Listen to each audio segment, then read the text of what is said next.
Good evening, or good morning, depending on when you're watching. We're all done with the black SV, like I said in the last video. Anthony did a nice little detail on it. Thank you, Anthony. And I listed it for sale. No biters yet, but I'm a patient man, no big deal. Our focus is not on that though. We have to finish the yellow SV. I actually filmed a clip like a week ago or something where I was going to start working on this yellow SV, but ignorant me, I was going to work on the throttle cables. And that is to hook up these throttle cables, and I need to reattach the airbox. So throttle cables and airbox. I just couldn't do it. So there's the proper way to do it is to take these throttle bodies off, right? But there's a really big risk in cracking stuff when you take them off that way. So there's a couple like hacky ways to do it. One of them is by just dropping this radiator mount and squeezing your hand through, or squeezing that way. I worked on it for like 8 hours, could not do it. So I'm just gonna allow a shop to do it because I just want to ride the damn thing. I'd rather he break something than me. Well, break the throttle bodies. The guy I'm bringing it to was the guy I was already going to bring it to align the bike, just because he has like nice special electronic tools to do so, which I obviously don't, so his alignment would be good. So he might as well do this throttle cable for me. Before I send it off to him though, I need to do the basic stuff just to get it roadworthy. And that would be bleeding this clutch, and adjusting this, bleeding this brake, bleeding that brake, and adjusting this cable clutch. And torquing some of the bolts down because like this is still loose. Yeah, and then I'll send it off to him because part of my insurance package for the bike is I get like free tows, and he's only 10 miles away, so I get to tow it to him for free. Anyways, it's cold. Let's get to work. I think I'm going to start with the brakes. I forgot to mention I have some brake pads, so I'm going to throw these on before I bleed the brakes because might as well. So first thing first, I need to get the cap off with a screwdriver so I could just suck out all that old, nasty brown brake fluid. I have this like really cheap Harbor Freight hand pump, so it kind of worked. Wiped off the excess. Of course, it splashed everywhere because, it's probably like 50 cents for that hand pump.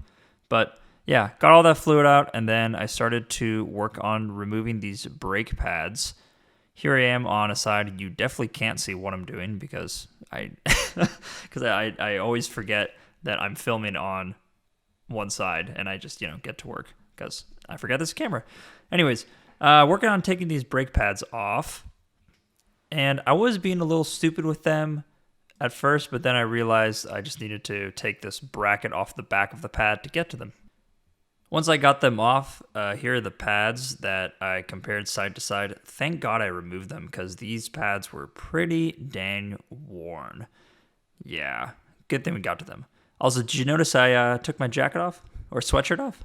Just curious. Anyways, because I didn't notice until I was voicing this over. Regardless, so pads are off. It was time to put them in, and here I am just trying to figure out how to put them in. I was having trouble pushing down the caliper to fit the new pads in. I normally have a tool to do so, but I don't know. It was just giving me trouble, so I ended up just cutting the video off and cutting it forward. I had to bleed some excess stuff out just because, pushing the cylinders, the brake cylinders back in, push some fluid back up into the reservoir. Topped that guy off and started the process I'm well too familiar with now, which is bleeding these brakes. So hooked the cable up, wiped off excess stuff from the body, started to unlock and lock the nipple on the caliper, and just moved on with bleeding these brakes. Finished the right side one first because with the banjo bolt, that one was the lower one. There's two cables in one banjo bolt. Then I moved to the left side and repeated the process. Just back and forth, back and forth. And then I decided to bleed the actual master cylinder once I did the calipers. That one really didn't need too much bleeding. It seemed like it was pretty good and already full of good fluid, so I just did it a couple times to be safe. Topped it off, finished that off, screwed that cap on, and thankfully we're done with the front here now. So after finishing the front, obviously I still needed to do the rear. Moved over all of my equipment and started with draining the old fluid out of the reservoir. Adjusted the camera up so you could see better. And then, hooked the tube up. Same thing, cracked the nipple open, pump, close, right? And thankfully this one didn't take as long as the fronts because they're pretty good to go. So sealed everything back up, cleaned up any spilled fluid, and we were good to go. Brakes are all nice and bled. That's the front. This one's the rear. This one actually has an extended banjo bolt with 2 separate lines. So I had to start with bleeding this one, then that one. Compared to the stock one, simply has a smaller banjo bolt with 1 line that splits into 2. So more braking power, I guess. What else would that be? Yeah, so that's done. Now I got to adjust the clutch. I would have filmed this part, but I'm actually going to look at a YouTube video to learn how to do it because I've never actually had a cable clutch. I've heard of all the benefits. I've always had hydraulic clutches for my bikes. Actually, that's a lie. I've never adjusted a cable clutch. I've had cables but never adjusted them, so I gotta learn. I know it's not rocket science. Pretty much you loosen up this stuff, then you gotta loosen up stuff here for this worm gear. I'm gonna watch a video and fix that.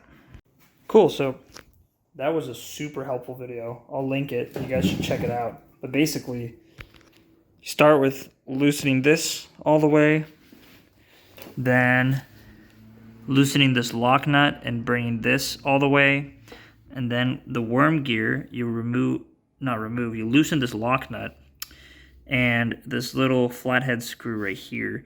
You tighten it all the way until you feel resistance, and then a 1/4 inch back. Lock that, then move to this major adjustment. Bring this all the way back until it feels good here.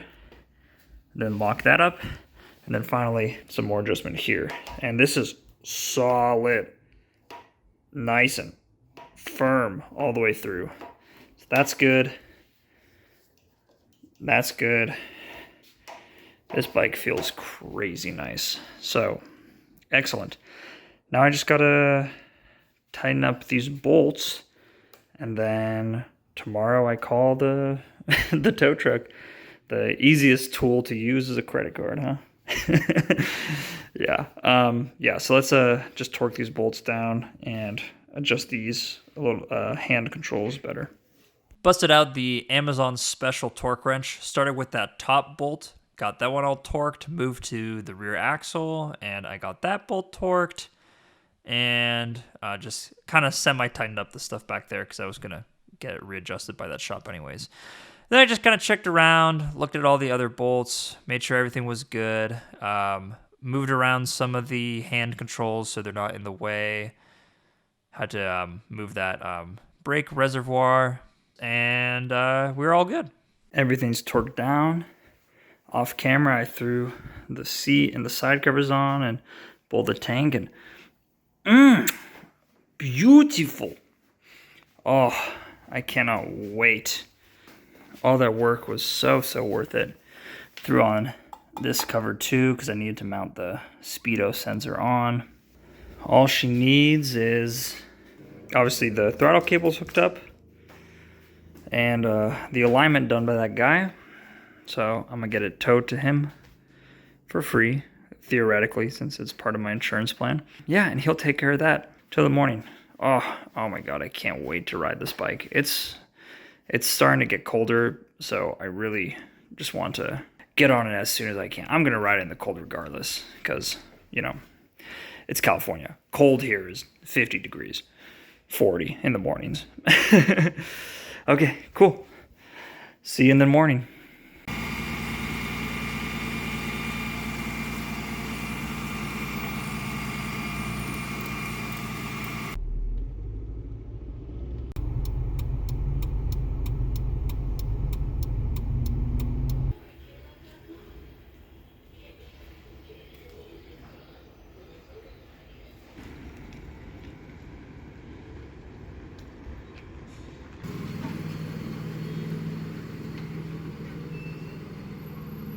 there she sits.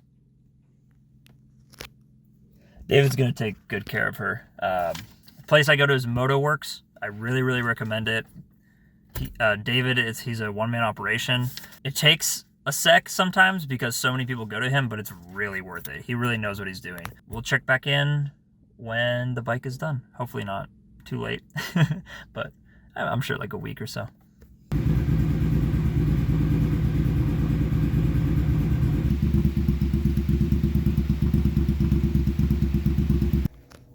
It's back. It's finally back. It's been 2 weeks I think 2 weeks. Yeah, 2 weeks since I dropped it off with David to fix. It's kind of unfortunate timing. Well, fortunate based on the way you look at it. But basically, my car, which you can't see, is obviously behind this garage or in front of the garage. It died and this bike was gone. So all I could use to get to work and run my errands was this black SV, which obviously I'm not really trying to ride because it's for sale. Whenever I'm selling something, I'm very hesitant on riding it because you never know what's going to happen. So I don't want to ride that. So that car was out of commission. This bike was gone and I'm stuck with this one. Of course, it's raining really hard. Just my luck. But David called me and said this bike was done the day that one went out. So I was able to ride this black bike to David's, leave it outside of the shop because it closed like an hour after I got there. Well, it closed by the time I could get back to get this one, but rode there with this one to get this one to take home. Then my brother gave me a ride back to get that one, and then I brought that one home. But yes, riding this one, I had to ride it in the rain, so I didn't really get to fully feel it because it was just dumping, pouring rain, and I don't know if you can tell, but it just got it all muddy and dirty and not horrible, obviously, but you know, I like my bikes clean. So I didn't really get to use it up to its full potential, but the next day it was a little bit better, but still a little damp, so I got to ride it a bit more. But man, this bike is so awesome now, and the grips are all hooked up, and it's just fully set. It's ready to go. It's ready to ride. I've been enjoying it. I guess for those 2 days, I didn't really get to fully feel it, but it's been really nice to finally get back on it. All of that work, it's so worth it. And I'm really proud of myself for actually tackling on a project this big. To some of you, it may not seem like that big of a deal, but I'm pretty inexperienced. So there were some learning curves, but I got it done. For the most part. I cheated though. I had David hook up the throttle cables. But that's okay though. It was very affordable and good for my well-being to just have him do that. So there are just a few minor things to do on this one that aren't pressing but need to be done. And that would be swapping out the water pump with this newer one and obviously bleeding and getting coolant. It's still fine and it has coolant, but it's just starting to like bubble a little bit here with like rust, I think, and just being flaky, scuffed. So just gonna replace this whole unit and put new coolant in. And I have some new grips, which obviously isn't pressing, but these ones, I don't know if you can tell. No, you can't see, it's too dark, but they're worn here. There's like a finger mark that rubbed all the way through. So I got those new grips to put in. What else? Oh, I need to fix this ignition because I can't actually put it into lock. It's just a little too tall, so I need to figure out a solution for there. And there's like an old, there's no way you can see that, but the kickstand switch is still attached to this bike, which is irrelevant now because the kickstand switch is bypassed. So it's just dead weight. So that needs to be removed. But those are all really minor things. The bike is working. It's rideable. It's good. The one thing that I'm a little bummed about is these cables are a hair too short.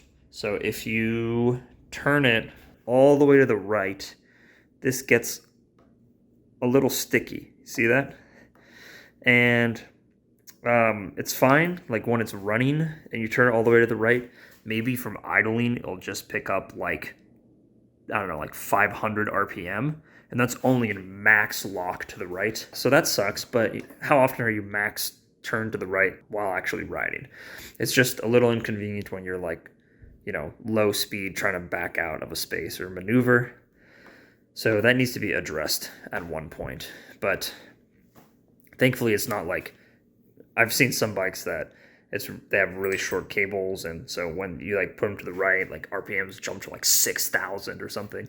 This one is just a hair too short, so only in max lock like that. So those couple things, but we're not going to worry about that immediately. I'm just going to ride and enjoy it. So this has been kind of a weird video just because it's every like 2 weeks or something. I just do a little update, but thank you for watching. I appreciate it. Stay tuned for other things as they come.